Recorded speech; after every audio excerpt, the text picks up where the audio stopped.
Hello and welcome to Ups and Bros, and this week a very special episode because, yes, people, we're on the set, we're back on it, and yeah. Look at this beautiful painting. It's back here. It's back here behind you. It's been a while. It's been a while, and I found that in a random shop in Quebec City. It's not a real painting. It's not a real Van Gogh. Oh, you don't have. Okay, fuck this. I'm out. Everyone, Nathan from Nathan Does Beer. Last time he was on the show, we talked about him switching up from R&D to Nathan Does Beer. Yes, that's right. So, where can people find you? Well, we'll start with that real quick. Yes, so you can find me at Nathan Does Beer on Instagram, Twitter, and now Facebook as well. That one's a new addition. What? You're dropping this? Boom. Yes, you were waiting. I'm just dropping that out of nowhere. Oh, no, it's some bros. You're like, hey, that's a good time for me to pull out that I'm on Facebook. Yes, that's right. It is on Facebook as well. So all your posts will be kind of like... Yes, it will be cross-fed through. Like everything that I post on Instagram is going there now as well. That's dope. That's dope. So today we're drinking the fantastic collab between Civil Society, one of my favorite breweries out there in Florida, and Jupiter, collab with Hamilton, which is your hometown. It's close to my hometown. It's close to your hometown. Yeah. Collective Arts. So this one is the two-team teaser IPA Hefeweizen. I don't know how to say it. It's 2/3 Hefeweizen mixed with a 1/3 IPA. Yeah. Geez, Collective Arts gets around, don't they? they are crazy. And this is part, I think, they met up before Liquid Arts, but also they did a Florida trip, I think in November. Did they? An artsy trip that they did. They did some paintings. They did some events, I think, in Miami. But also, I think that's where they kind of like met up with Civil Society to brew this beer, probably, because the beer was released, I think, in January when I went there.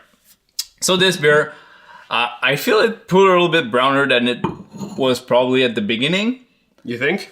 Yeah, that's why I'm scared for. It looks a little bit more brown than when I added from the can, but I think it's probably me. But it poured with so much banana aromas. What do you think of the beer, Nate? Well, I mean, I wasn't that surprised. I mean, I never had this beer before, but I wasn't too surprised by the color. If I'm picturing something that's 2/3 Hefeweizen, I mean, I'm expecting it to have, to be pretty pretty hazy, so I don't know. So I don't know about the color, but that's about what I expected, I think. But yeah, a lot of fruity aroma. Definitely got banana, like you said. I was smelling melon at first as well. Yeah, you're not wrong with that. I got a lot of bananas up front, but then on the aromas, I got some fruits. I got a little bit of citrus, melon. It's round, but also you get some of the sharpness of the the spice of the Hefeweizen that pairs very well with the finish of the bitterness of the beer. Yeah, what this makes me think of is a couple of times when you see, if you see a wheat IPA, this is what it makes me think of. Which isn't surprising because it's combining a wheat beer with an IPA. So exactly, it's a well-made beer, and the reason why I wanted to bring that on the show is because Nate probably shared most of the Civil Society beers I had because he's just always really timed on me coming back from Florida, and he's like, you have beer? Let's share that. Yeah. Oh, yeah, the Sea and Green that you brought back last time, that one haunts my dreams still. They released it the week after I left. It released on Friday. I'm like, oh, come on, are you serious? Oh, no, I think I went on Thursday and they released it on Friday. Oh, shit. Yeah, and I was leaving on Friday. Something like that. Really stupid. I don't remember it, but it's crazy. But the reason why I brought Nathan on the show today, it's not just for sharing beers, because of course we had one before the video and we'll get one after. You'll see all the pictures on Instagram. I want to link that to Instagram.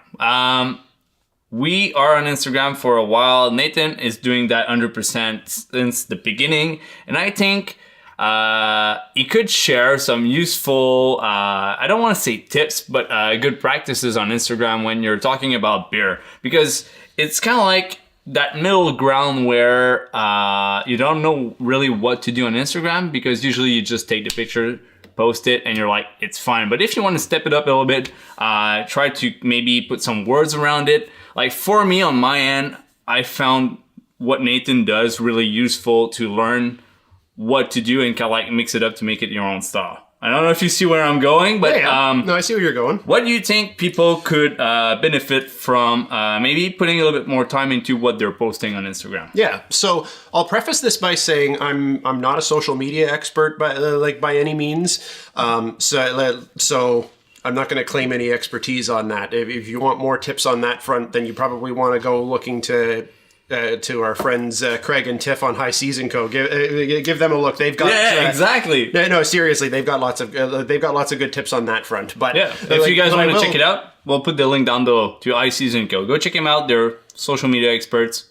But yeah, but I'll talk about what I like, how I like to kind of think about my posts and what and kind of what I usually go by.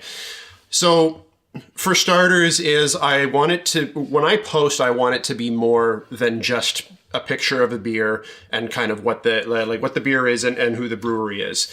I kind of want to have something to say about it. Most of the times, what I do is I'm usually talking about what I think of the beer, what I'm tasting, what I'm smelling, all of those things. So I want to have something to say about it. If I have a beer and I take a picture of it and I can't think of something to say, I won't post it. So that's one of my main things is don't force a post. Okay, so let's say you're like on a Thursday night or Wednesday night. It's like a boring night, and you open up like a good draft Pilsner. You enjoy it, but there's nothing else than I'm gonna play Mario Kart. Yep. You're be like, yeah, that's not worthy of writing a full post out of it. Exactly. Like it's a way to kind of relieve some pressure as well, because it's one of those things like when we get into, and I'm sure a lot of your viewers are people who do beer posts on social media and things like that, and I fall into this trap before, is you can fall into the trap of feeling like you need to post everything and wanting to say something about everything, and then it starts to get a bit less enjoyable. It's when you feel that kind of pressure, that where you have to have something to say about every single beer that you have. So that's why I say don't force a post. Sometimes it's okay to just pour that beer and, as you say, go play Mario Kart or go watch a movie or something and just enjoy it without feeling the pressure of needing to write something about it. This really affected me in one point that sometimes I buy a beer in two because I want to post one, and the other one I want to drink it whenever I want. Yeah. And it really feels like it's a lot of pressure when you think about it. If you force yourself doing like you want to jump into it, be a bit more serious. I want to spend time on it. Want to write stuff about it. I tried at one point to write more captions about it and write on the flavors of the beer and maybe post it on Tap, because I had some debate with not online people, but I'm super against Tap in general because I don't think it's useful on my point, but I think it would be useful to put my tasting notes out there. But it's so hard. It's very hard. Usually I pour the beer, I drink it, then I forgot I have to take a picture, so I pour more out of it so I can get a nice picture out of it, and then after that it's just I'm done. It's like a full work day. And your experience of it is kind of tainted, right? Because then it's almost you're not even enjoying the beer anymore. And I think the best way to put that is the one I did. You see that?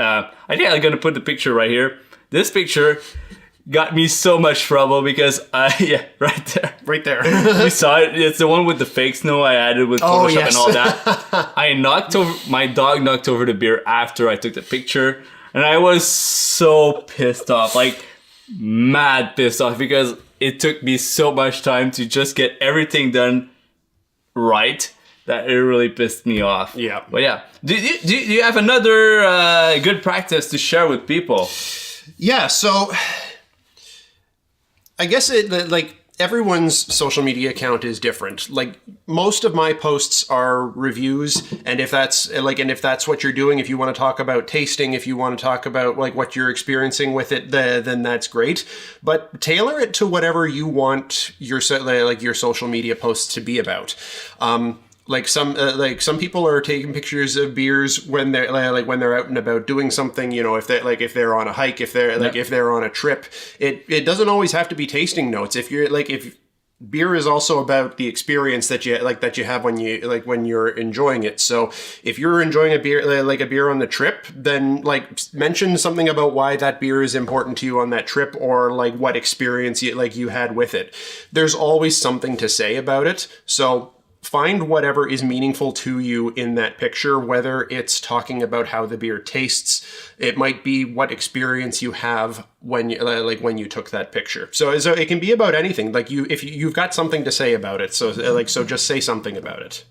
That's very deep and meaningful. you guys see that? He's a proper. I only have the French word for it. He's a sage. He's a. Sage, it's the same word in English. For real? Yeah. On that note, I think we're gonna let you guys finish your beer, and we're gonna finish our beer. And thanks, Nate, for coming on the show. Well, thanks for having me again, bud. Really nice to have you on the show and to talk and to share about that, because it's not something that I think we see a lot. You can see a lot of people talking about Instagram growth, Instagram taking picture and all that on YouTube, but not a lot of people tailoring it to beer in general. So I appreciate you being my first guest on the show about that. So thanks a lot. Well, thank you. If you guys enjoyed this video, then leave a like, subscribe to the channel, because it always helps us gathering more friends around this huge bar that is now Ups and Bros. We call it the Ups and Bros bar now. I think it sounds good, right? Yeah, it does sound good. It does sound good. Yeah, so to the 1.5K that we just broke today. Congratulations, man. Thanks. We're super stoked. Maybe a giveaway coming up. Not sure. Ooh. Yeah. We'll see. Ooh, little teaser there. Yeah, teaser. If you guys watched the whole thing, that's the teaser part, because usually they'll get past the 4 minutes. That's the reward for watching the full thing. Yeah. Free high five.